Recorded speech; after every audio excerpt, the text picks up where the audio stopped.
Perkenalkan, nama saya Abdul Karim Al-Suma dengan NIM 20241037. Pada video kali ini saya akan membahas tentang pemikiran ekonomi Yunani kuno dan juga pemikiran tiga filsuf pada masa Yunani kuno. Yang pertama Aristoteles, yang kedua Plato, dan yang terakhir Xenophon, dan juga implikasi filsuf ekonomi Yunani kuno ke dalam ekonomi modern. Pemikiran ekonomi Yunani kuno, sesungguhnya persoalan ekonomi sama halnya, sama tuanya dengan keberadaan manusia itu sendiri. Akan tetapi, bukti-bukti konkret paling awal yang bisa ditelusuri ke belakang hanya hingga pada masa Yunani kuno. Dan pada masa ini ada beberapa tokoh yang terkenal. Ada Plato, Aristoteles, dan juga Xenophon. Pemikiran-pemikiran para perintis ini dan konsep-konsep mereka dapat ditemukan dalam ajaran filosofis agama, kaidah-kaidah hukum, etika, dan moral sosial. Salah satu yang terkenal pada masa ini adalah cinta akan uang adalah sumber segala permasalahan. Dan di sini kita akan membahas pemikiran mereka satu persatu. Yang pertama itu ada Plato, bro. Plato pada tahun 427 sampai 347 sebelum Masehi mendirikan sebuah akademi filosofi yang bertujuan untuk mendapatkan cara yang terbaik menjalani kehidupan. Dalam tulisan yang setelah diterjemahkan ke dalam bahasa Inggris berjudul The Republic, Plato mengidentifikasi kebutuhan dasar ekonomi yang terdiri dari produksi yang harus dilakukan sesuai spesialisasi, hingga menilai pentingnya perdagangan Dalam tulisan yang lain, Laus dijelaskan mengenai masyarakat ideal dan perangkat aturan yang ditetapkan agar dapat mengendalikan masyarakat tersebut. Bentuk pemerintahan yang pertama dan paling tinggi ialah yang menganut persamaan dalam semua hal, atau Friends have all things in common, atau gagasan yang menjadi cikal bakal komunisme ini berangkat dari satu pemikiran bahwa tidak akan ada kerangkaan atau sikap sombong serta ketidakadilan di dalam komunitas yang tidak memiliki kemiskinan dan kekayaan. Tidak juga kecemburuan dan pertikaian di dalam komunitas yang dipandang paling mulia itu.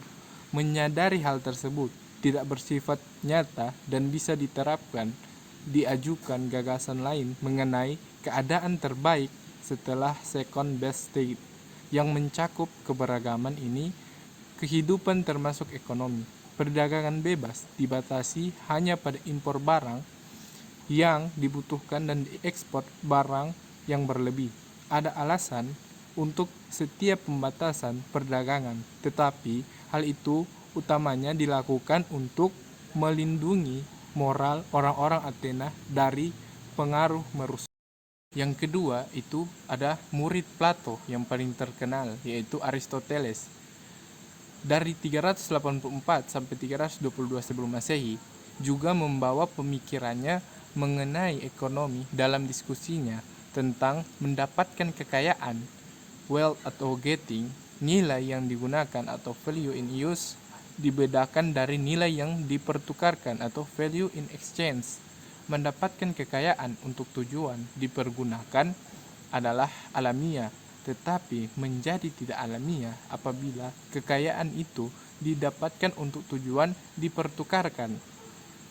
Kebutuhan akan uang agar suatu perdagangan dapat berlangsung dalam skala besar telah disadari dan dikenali propertinya, yaitu sebagai alat tukar, satuan ukur, dan penyimpanan nilai, di mana nilai pada uang tersebut tidak seharusnya berubah dan senantiasa stabil. Gagasan penciptaan uang mendorong timbulnya keinginan untuk mendapatkan serta mengakumulasi uang, sebagaimana perdagangan untuk mendapat keuntungan tidak disukai para filsuf Yunani. Demikian pula dengan praktik riba kedua hal ini dianggap sebagai hal yang tidak alami karena menguntungkan sebagian orang di atas penderitaan sebagian lainnya, terutama riba yang secara khusus menguburkan tujuan dan kepatuhan penggunaan uang sebagai alat tukar dan satuan ukur. Meskipun perdagangan untuk memperoleh keuntungan tidak disukai, strategi untuk mencapai hal itu telah dapat dipahami dalam sejarah Tales dari Miletus atau Tales of Miletus. Aristoteles mengubah usaha mengandung resiko yang belum sempurna menjadi teori kompetisi dan monopoli dan keuangan publik. Aristoteles juga tidak setuju dengan bentuk-bentuk dalam komunisme seperti yang dianjurkan gurunya dalam The Republic. Walaupun disukainya, ada pula beberapa properti bersama yang dibutuhkan. Lebih lanjut, penjelasan mengapa properti bersama dinilai kurang efektif dibandingkan properti swasta terdapat di dalam tulisan Tales of Miletus. Nah, yang ketiga itu ada Xenophon pada tahun 430 sampai 354 sebelum Masehi. Tersebut utamanya ditulis berkaitan dengan praktik peningkatan efisiensi pertanian, tetapi terdapat pula sejumlah konsep fundamental ekonomi seperti kekayaan, kemiskinan, dan spesialisasi atau kekhususan di dalamnya.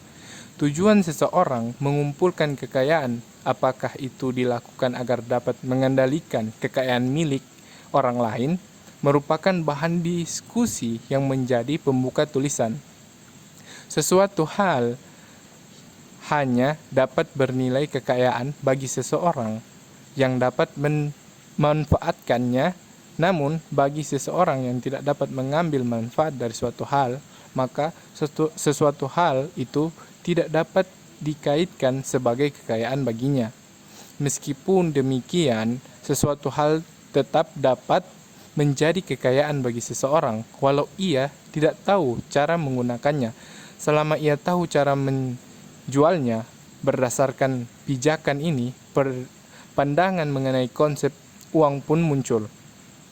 Kekayaan dan kemiskinan hanya merupakan konsep relatif untuk menunjukkan kebutuhan dan kecukupan.